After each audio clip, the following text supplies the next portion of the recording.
2 decades ago, the iPod reshaped how we connected with music, putting thousands of songs in our pockets with a sleek and intuitive design. Now in 2025, the idea of its return isn't just nostalgia. It's a conversation about simplicity, focus, and the magic of music without distractions. But I'm not gonna lie, it does take some effort to modernize the technology. Let's start off with buying an iPod Classic and which one to buy. Getting an iPod off of eBay isn't that bad. I was able to get my 5th gen 30GB for around $60. And for a 7th gen 160GB, you're looking at around $200. Out of the box, these iPods are great. You can't go wrong with either. However, the best bang for your buck is definitely the 5th generation. Keep in mind these run a little slow because the hard drives are old and the battery might not hold the charge that well. This is why I ended up modding my 5th generation iPod, modernizing it for 2025. And specifically for modding, the 5th generation is the easiest to do. I was able to swap out all my parts within a few hours. The 7th gen is a little bit harder since it has that slimmer design and is completely made of metal,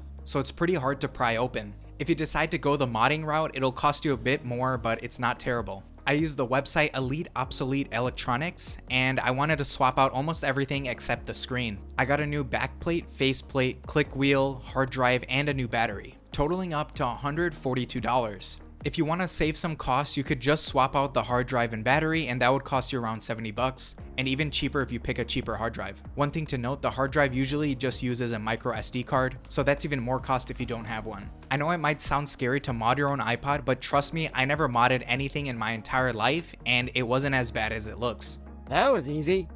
Some additional things I needed to get started was like a repair kit, which I got from Amazon for around $10. I'm not going to go into too much more detail into the modding, but I can go into that in another video. If you guys are interested, leave that in the comments. So let's say you don't want to mod anything yourself, you can just buy one and there are plenty of options. You can look at eBay, Etsy, and other websites. I actually did this with my 7th generation iPod and I got one with a haptic engine, which should give you haptic feedback every time you scroll. And in my opinion, it's not worth it. You don't really feel the haptic that much. Now on to the next issue I had, using wired headphones. If you're anything like me, I haven't used wired headphones since like 2018, so this was really annoying. The wire would always get caught on something and stop me from moving around. The simplest way I found to get around this is using an AirFly. This is a simple Bluetooth device that can plug into your headphone jack and connect you to your wireless headphones.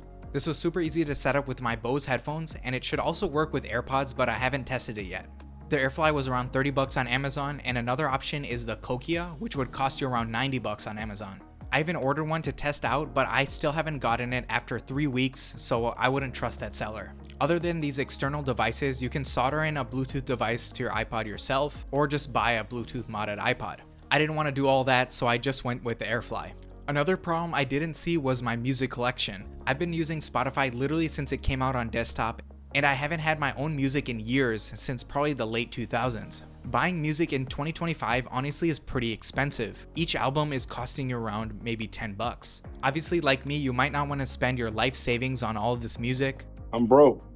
So this is something to take note of. There are ways around this, but I don't want to get into too much detail here. Let me know if I should cover that in another video as well. Please don't sue me. I encourage you to use your legal copies of music on your iPod. And the last thing I want to cover is getting videos onto your iPod. For videos to work on your iPod, they have to be in a very specific format. If they're not in this format, they won't even be able to upload.